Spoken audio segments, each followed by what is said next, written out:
നമ്മുടെ കാര്യങ്ങളെ സമയത്ത് നടക്കാതിരിക്കുമ്പോഴാണ് നമുക്ക് ഇരട്ടി ഉത്സാഹം വേണ്ടത്.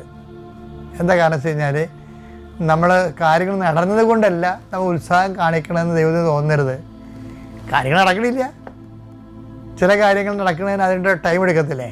ഇപ്പം കാര്യം നടക്കണില്ല, കാര്യം നടന്നിട്ട് നീ ഉത്സാഹം കാണിച്ചാൽ അതിൻ്റെ പേരുള്ള ഉത്സാഹമാണെന്ന് തോന്നിപ്പോകും. അങ്ങനെയല്ല, കാര്യം നടക്കണില്ല, നിൻ്റെ പ്രാർത്ഥന കേൾക്കണില്ല. പ്രാർത്ഥന കേൾക്കാതെ ലാഗ് ചെയ്യുന്ന കാലത്ത് നീ ഇരട്ടി ഉത്സാഹം കാണിക്കണം. അപ്പോഴെന്ത് സംഭവിക്കും?